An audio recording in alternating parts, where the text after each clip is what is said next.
Sud Radio, les vraies voix qui font bouger la France. Stéphane Soumier avec Bismart, 19h30, 20h.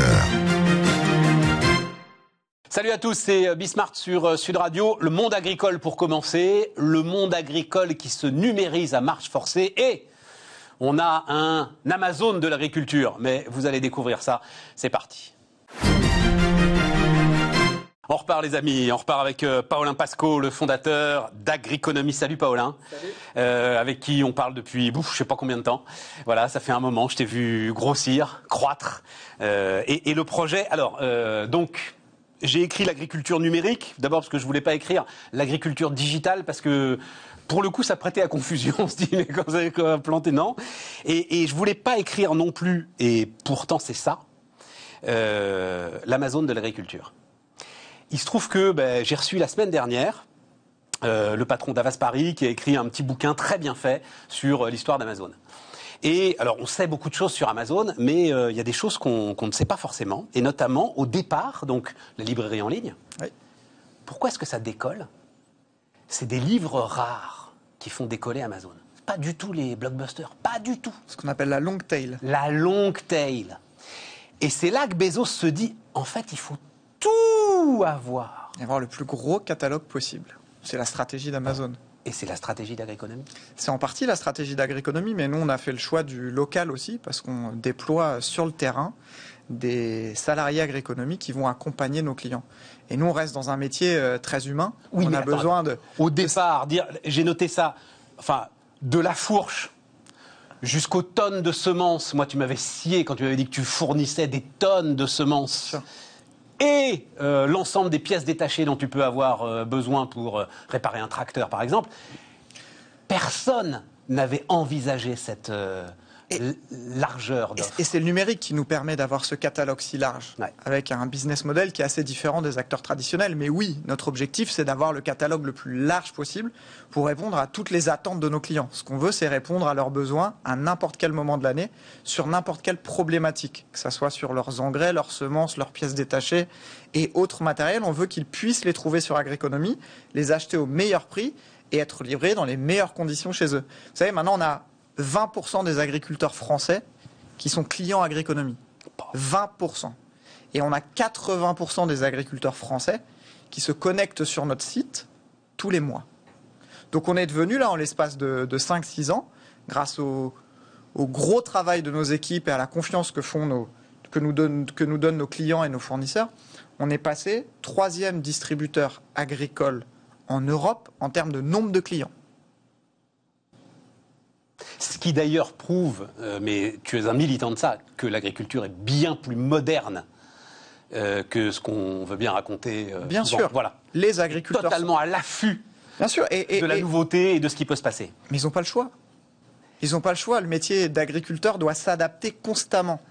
Donc on a besoin des nouvelles technologies, on a besoin d'Internet, on a besoin de tout ça pour aider l'agriculteur à prendre de meilleures décisions au meilleur moment. C'est de ça dont on parle. Oui, mais toi, comme tu le dis, c'est matériel. C'est-à-dire que quand tu parlais, je me disais, est-ce que tu peux évoluer vers, j'en sais rien, conseil, financement, partenariat? Évidemment. Évidemment, on a commencé par proposer à nos clients agriculteurs un large catalogue de produits qu'ils pouvaient trouver au meilleur prix et les livrer directement chez eux. Donc on répondait à un premier besoin fort, avoir une alternative, une meilleure transparence et être livré chez toi. Parce que l'agriculteur, il bosse déjà entre 70 et 80 heures par semaine. Donc quand il doit prendre sa voiture, aller chez son fournisseur habituel, pas trouver la pièce, rentrer chez lui, c'est une perte de temps. Donc on voulait aussi lui offrir ça, c'est une vraie simplicité. Il peut commander à n'importe quel moment de la journée, il peut commander en soirée, quand il a un moment, même dans son tracteur avec son smartphone. Et donc on a amené cette première solution pour lui. Maintenant, on commence à l'accompagner sur du financement, évidemment, parce que c'est très lié à ses achats. Et on essaye de créer tout un tas d'outils qui vont l'aider au quotidien à prendre de meilleures décisions. Et donc ça veut dire financement, un partenaire bancaire. Tu ne vas pas devenir une banque quand même. On ne va pas devenir une banque. On a un partenaire financier étranger qui nous aide à financer via sa filiale française, qui nous aide à financer nos agriculteurs. Donc. Non, ce n'est pas le Crédit Agricole. Plus grosse banque du secteur agricole et de loin en France. Donc tu dis les aider sur le financement et et sur des outils qui vont les aider à prendre de meilleures décisions. Donc, encore une fois, avoir des outils en ligne qui vont les aider à choisir le produit dont ils ont besoin. On va s'appuyer également sur toute la donnée qu'on peut avoir sur le marché, parce qu'on est présent pas seulement dans une région, on est présent à travers la France, donc on a beaucoup de données de nos clients qu'on est capable de leur présenter, apporter, pour les aider à prendre de meilleures décisions. Leur apporter ou leur vendre? Leur apporter aujourd'hui. Et on a aussi, un peu comme Amazon, un club agroéconomie. C'est un peu comme Amazon Prime. Donc l'agriculteur va payer 10 € par mois et il va avoir accès à une palette de services supplémentaires pour être livré plus vite, pas payer sa livraison, avoir un accès à du financement moins cher et avoir accès à des outils qui vont l'aider au quotidien. C'est super intéressant parce que tu es un outil de développement et de modernisation du monde agricole, Paolin. On essaye. Tu n'es pas seulement un site marchand. Non, mais sérieusement, c'est ça qui... Parce qu'il y a ça aussi dans il faut, enfin, globalement, c'était aussi l'une des grandes leçons de Jeff Bezos, c'est il faut une vision. Il faut une vision. Il faut une vision. Mais il faut une vision pour plein de raisons. Il faut une vision pour faire grandir sa boîte, mais aussi accrocher les équipes. Aujourd'hui, on a... C'est ce que je dis souvent, hein, le terreau de la France, le terreau de l'économie française, c'est les agriculteurs. Mais le terreau de notre entreprise, c'est nos talents. C'est nos collaborateurs. Et nos collaborateurs, on est 60. Si on n'apporte pas un peu de vision, si on n'a pas une vision claire et qu'on n'emmène pas nos salariés avec nous en apportant du sens, on ne peut pas faire grossir nos entreprises et on ne peut pas répondre à notre promesse. Donc oui, alors ça c'est important. Le terreau de l'économie française et notre agriculture. Et la diversité de nos agricultures. Pour un agriculteur, vous avez 10 emplois. Et tu disais que tu envoyais des gars sur le terrain ? Oui. Oui. Là, on est en train de déployer à travers la France des collaborateurs agroéconomie qui auront en charge d'aller rencontrer les agriculteurs, organiser des meet-up, répondre à leurs questions, etc. Mais ils sont agriculteurs eux-mêmes ? C'est souvent des fils d'agriculteurs ou des anciens techniciens. Il faut une expertise quand même. Je ne vais pas vous envoyer, je vais pas t'envoyer, Stéphane, parler à nos agriculteurs sur tous les sujets, même si je pourrais avoir des échanges très sympas avec eux. Non, il nous faut des hommes et des femmes qui connaissent le secteur et qui peuvent aider nos clients au quotidien. Dernière dimension, c'est l'Europe, parce qu'en fait, c'est ça aujourd'hui ton nouveau horizon. On a deux axes majeurs en ce moment. L'Europe, évidemment. Donc, on veut continuer notre développement à l'échelle européenne pour accompagner les agriculteurs en Italie, en Espagne, en Allemagne notamment. Et on a aussi une nouvelle activité qui marche assez bien. C'est qu'on veut également aider les autres opérateurs du secteur agricole, que ce soit les coopératives, donc nos confrères physiques, les négoces agricoles, mais aussi tous les acteurs connexes du secteur agricole, à prendre de meilleures décisions. Tu sais, les coopératives, j'avais découvert ça au moment de la discussion de la fameuse loi Egalim, elles sont quand même bien souvent décrites par les agriculteurs eux-mêmes comme des boîtes noires. Il y a un sujet là de combien ça vous coûte vraiment, combien vous le vendez, où va la marge, comment elle est distribuée, qui est un sujet souvent obscur et mal réglé. Oui. Tu vas apporter de la lumière là-dedans. Nous, c'est le principe de l'entreprise agroéconomie, c'est d'apporter de la transparence. On est transparent sur nos prix, on est transparent sur nos produits, on est transparent sur nos frais de livraison. On essaye d'apporter cette transparence. Et oui, le secteur agricole en avait besoin. Ouais. Les coopératives ont grossi, ont dû s'adapter, on leur a demandé beaucoup de choses pour accompagner les différentes transitions économiques françaises. Il y a souvent aussi, moi je le dis, des baronnies là-dedans qui sont un petit peu des pouvoirs sans contrôle. On avait dans certains endroits des oligopoles, clairement. Voilà, exactement. Oui. Exactement. Mais ça veut dire Allemagne, Italie, etc. Ça veut dire il y a un équivalent d'agriconomie quelque part en Europe ? Alors on a un concurrent en Allemagne, on a un très gros concurrent aux États-Unis. Ah, ça j'imagine aux États-Unis. Voilà, aux États-Unis. Parce que les États-Unis, ça t'intéresse aussi C'est dur, c'est loin. J'ai vu des entrepreneurs extraordinaires. Mais vous savez, en premier lieu, ce qu'on veut nous, c'est tout près de la catastrophe en allant attaquer le marché américain. Ce qu'on veut nous, en premier lieu, c'est s'occuper de nos clients français. Ouais. On a un marché qui est colossal. On a encore beaucoup de clients à aller séduire et convaincre. Donc on a déjà gros dans notre assiette à continuer à satisfaire et créer de la valeur pour les agriculteurs français. Et dans tes relations avec les fournisseurs, ils sont eux finalement satisfaits qu'il y ait un acteur comme ça qui offre cette palette et cette transparence totale ? Bien sûr. Ouais. Ça a été très compliqué au démarrage parce que on était jeunes, on était en ligne. Donc il a fallu habituer le marché à avoir ce genre de nouveaux services. Mais tout le monde se rend compte que le digital arrive partout et nos agriculteurs sont connectés et vont acheter de plus en plus en ligne. On ne peut pas se cacher sous le tapis. Et donc là, le gars sur son tracteur, on va arriver sur les SMI, le gars sur son tracteur qui dit « Merde, en fait, j'ai calculé trop juste, il m'en manque 200 kilos ». Il tape et il les fait livrer très rapidement. Il se connecte sur Agriconomy avec son smartphone et on le livre. 50 millions d'euros de chiffre d'affaires maintenant. 50 millions d'euros de chiffre d'affaires. Sky is the limit. Paolin Pascaud, le fondateur d'Agriconomy, était notre invité sur Bismart. Paolin Pascaud, donc le fondateur d'Agriconomy, la banque à venir dans un instant et la modernisation de la banque. On repart les amis, on repart donc avec Claire Calmejane qui est la directrice de l'innovation de la Société Générale. Bonjour Claire. Bonjour. Et merci beaucoup de venir nous voir. Donc j'ai appelé ça transformer la banque. Ça vous va comme ça me va. Votre mission? Il y a une question qui m'obsède, que je pose à tous les banquiers, dès que je les croise, tous les grands banquiers. Je l'ai posé à Frédéric Oudéa, je l'ai posé. C'est pourquoi est-ce que les grandes banques se font damer le pion par les fintechs?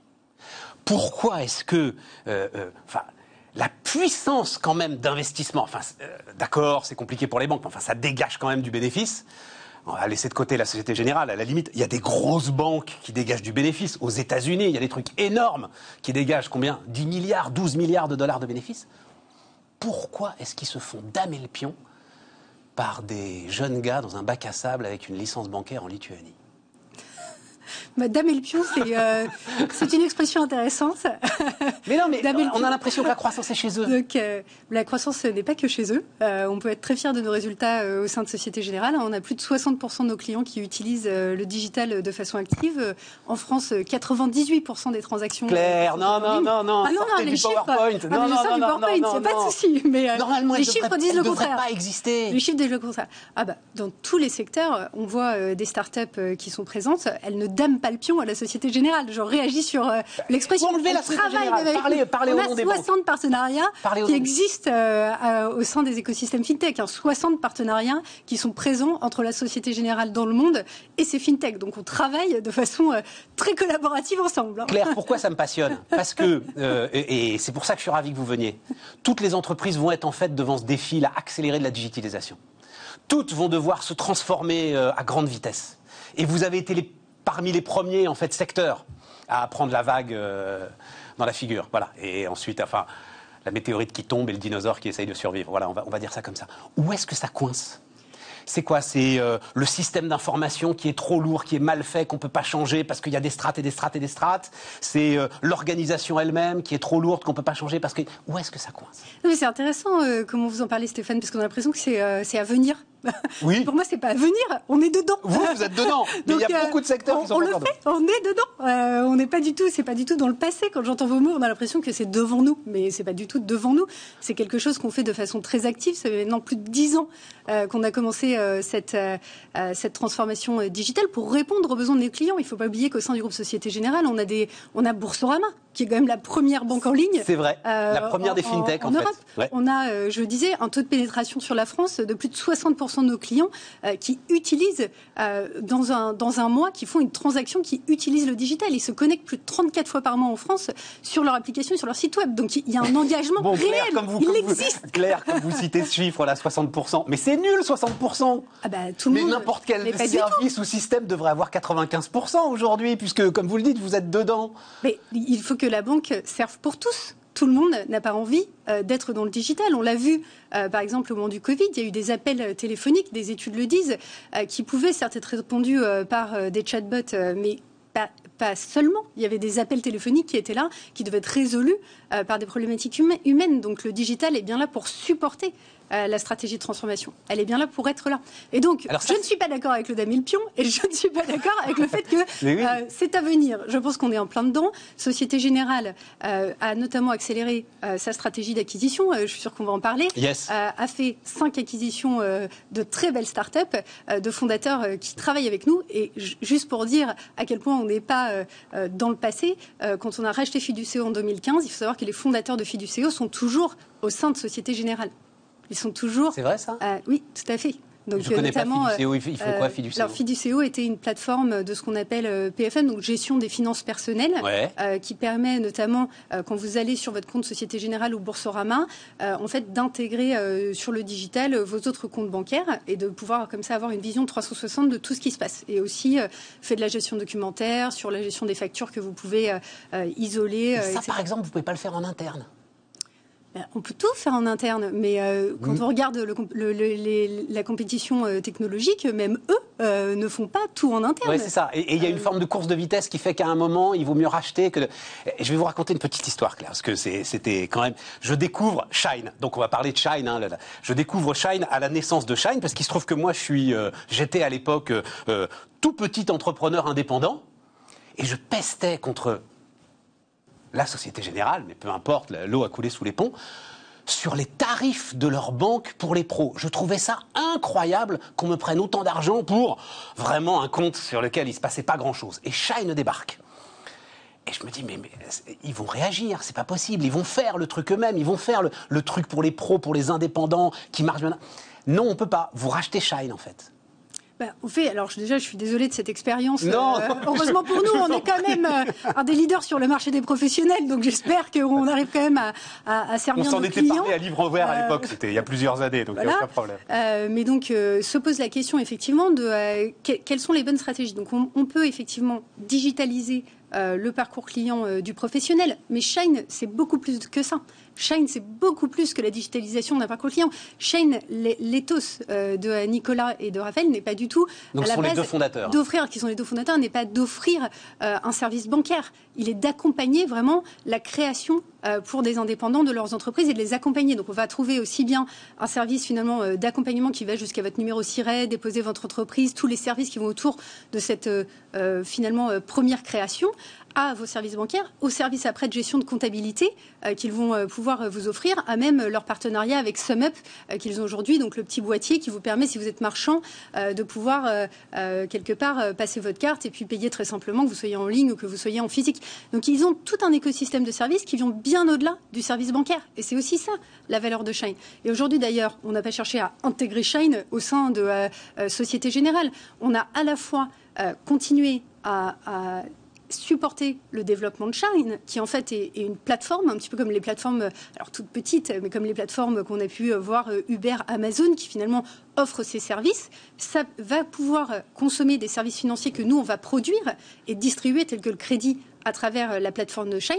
Et en parallèle de ça, puisqu'on a fait l'acquisition de Shine, qu'on pense qu'il y a un business model qui se développe, qui est robuste, et d'ailleurs les derniers mois l'ont confirmé, on va en profiter pour digitaliser notre parcours client et offrir cette expérience à notre clientèle professionnelle. Donc en fait, vous injectez un peu de Shine dans le... C'est ça un peu la mécanique. Vous injectez un peu de ce qui fait leur force dans l'ensemble de l'écosystème digital de la Société Générale. C'est la promesse, et je pense que c'est pour ça qu'on garde nos fondateurs, et que ce soit Éric Lassus et Xavier Labouret avec Trésor, ou que ce soit Nico Hélard et Raphaël avec Shine. Je pense que les acquisitions qui fonctionnent bien, elles ne sont pas basées sur une start-up qu'on intègre au sein d'un grand groupe. Il faut se rappeler, Société Générale, c'est 138 000 collaborateurs à travers le monde, 62 pays. Bon, la start-up, même si c'est plus des start-up, il faut être honnête. Au moment où on a fait l'achat de Trésor, ils sont 35, mais aujourd'hui, ils sont 130. Ils sont à 2 pas avenue de Wagram. Ils viennent de déménager. Trésor, parce que Trésor, on est dans le back-office de la banque, là. Tout à fait. Alors, racontez-moi, Trésor. Parce que Trésor, mais je me gourre pas, Trésor, c'est quand même ce qui permet aussi aux fintech, alors on peut les citer, les Revolut, les N26, etc., de pouvoir, opérer comme des banques alors qu'elles n'en sont pas vraiment. Je résume bien le truc à peu près. Tout à fait. Donc, typiquement, Shine tourne sur Trésor aujourd'hui et va demander sa licence d'établissement de paiement pour grandir. C'est la logique. Une fois qu'on a... Voilà, ils ont aujourd'hui plus de 80 000 clients, ils grandissent. Donc, effectivement, ils vont s'équiper avec plus de connaissances de leur côté. Et Trésor va pouvoir toujours fournir une partie de software. Donc, on est vraiment dans la couche basse. On est dans la couche basse. Fournir les cartes, les moyens de paiement, ce qui est KYC, ce qui est tenue de compte. Et donc, vous connaissez en France plein de fintech qui tournent sur Trésor. Exactement. Swile, qui est quand même une super success story, Conto, qui a fait ses débuts, Lydia, qui est également un grand client de Trésor. Il y en a plus de 70 clients aujourd'hui sur Trésor, présent dans 8 pays. Mais surtout, ce que je mentionnais, c'est qu'aujourd'hui, Trésor, c'est plus une start-up. C'est une PME, elle est à 2 pas avenue de Bagram, elle vient de déménager parce qu'elle avait encore des besoins de croissance. Elle a ouvert son 2e bureau à Rennes, elle a ouvert des points à l'international pour avoir des relais. Et évidemment que la promesse de Trésor n'était pas d'intégrer toute cette start-up. Non, mais ce qui est intéressant, ce qui est intéressant, et quand même je vous challenge un peu, mais je suis évidemment assez admiratif, c'est-à-dire ce qui est intéressant, c'est que vous laissez cette technologie qui est, comme vous le dites, alors vous le verrez si vous êtes client d'une fintech, si vous envoyez votre RIB, à un moment sur le RIB, en fait, Trésor apparaît. Parce que c'est ça, il y a derrière énormément de régulation, c'est ça, Claire, énormément de régulation, de compliance. Et donc, c'est eux, en fait, qui ont les véritables autorisations de centres de paiement. Mais ce que je veux dire, c'est qu'en la rachetant, vous auriez pu finalement couper les robinets de fintech qui vous font concurrence, même si à la marge, même si c'est à la marge. Et non, vous ne le faites pas, et surtout pas. Ah non, surtout pas. Faut laisser ça ouvert. Voilà. C'est pas du tout. Donc, puisque vous en parlez, on reboucle avec le démarrage. Quelle est l'interaction entre les banques et les fintechs? Je mentionnais, on a 60 partenariats au sein de Société Générale avec des fintechs. Je ne sais même pas tous les noms des fintechs. Parfois, on arrive et on me dit on a un partenariat avec tel fintech et j'en découvre tous les jours parce qu'évidemment, ça se passe dans tous les métiers de Société Générale. Alors, il y a une certaine coordination sur notre plan stratégique, mais évidemment, localement, chacun va pouvoir avancer. On a un business, un métier peut passer une coopération finalement sans vous en informer? Mais c'est de la même façon que, je ne sais pas, ils allaient faire leur contrat avec Microsoft pour avoir Microsoft Word. Je veux dire, on va pas. C'est juste la façon dont aujourd'hui la transformation digitale d'une grande banque fonctionne. On ne peut pas centraliser l'intégralité de nos partenariats. Ils ont juste une relation client-fournisseur. Et j'en parle souvent parce que les gens me disent « Ah, votre relation avec les fintechs, comment ça se passe ?» Moi, j'ai vécu 10 ans aux États-Unis et au Royaume-Uni. J'ai vécu toute cette vague des fintechs qui avaient émergé bien avant au Royaume-Uni. La plupart ont quand même basculé d'un modèle B2C à un modèle B2B. Je veux dire, même des grandes success stories, on peut voir Starling Bank qui a récemment, la semaine dernière, levé, qui est un des compétiteurs de Boursorama, à la fois une ligne B2C et à la fois une ligne B2B. Donc, elle vend des services en B2B2B à d'autres partenaires, de plus petites banques, un petit peu sur le modèle de ce que peut faire Trésor d'ailleurs. Et donc, c'est ça qui vous intéresse? Finalement, arriver à faire un peu la même chose avec la Société Générale, c'est ça qui vous intéresse? Alors, dans Société Générale, notre stratégie d'open innovation, elle est large, elle est là pour supporter nos transformations métiers, pour servir nos clients. C'est vraiment servir nos clients, servir l'efficacité opérationnelle et servir les composantes responsables. Donc c'est ça l'open banking? La banque ouverte. La banque ouverte. C'est quoi la banque ouverte, l'open banking? La banque ouverte, elle passe. En fait, ce qui se passe, c'est qu'il y a un mouvement de fonds dans les services financiers qui encourage une partie de dérégulation qui est passée par une réglementation qui s'appelle PSD2. Désolée, c'est un petit peu technique. Mais énormément d'entrepreneurs m'en parlent de cette directive. Et donc, cette directive a pour objectif de notamment permettre, sous un système défini, d'accéder à certaines données pour pouvoir proposer des services financiers. Et ça peut être à travers des acteurs qui sont des acteurs bancaires établis. Je peux le dire d'un mot clair, en fait, ça veut dire vos données clients à vous, elles vous appartiennent, elles n'appartiennent pas à la banque. Mais elles ont toujours appartenu aux clients. Elles ont toujours appartenu. Mais là, la banque est tenue de les ouvrir, alors ça s'appelle ces API, pour qu'il y ait des relations, si vous, évidemment, vous êtes d'accord avec ça, pour qu'il y ait des relations avec l'ensemble de ceux qui, effectivement, peuvent apporter des services. Je vous laisse continuer. Non, tout à fait. Non, mais je n'ai rien de plus à rajouter. Et donc, c'est ça la banque ouverte, alors? La banque ouverte, elle permet effectivement de voir de nouveaux business models émerger qui peuvent effectivement s'appuyer là-dessus. Alors attention, parce que la banque est très très vigilante sur la protection des données personnelles, leur localisation et notamment pour nos clients dans toutes les géographies en respect de ce qu'ils souhaitent. Et ça, c'est un des grands avantages d'établissements financiers qui sont déjà là depuis plusieurs années et qui sont régulés. On peut observer qu'au UK, il y a même eu la façon dont ils l'ont fait, c'est qu'ils ont mis un organisme en place qui s'appelle l'Open Banking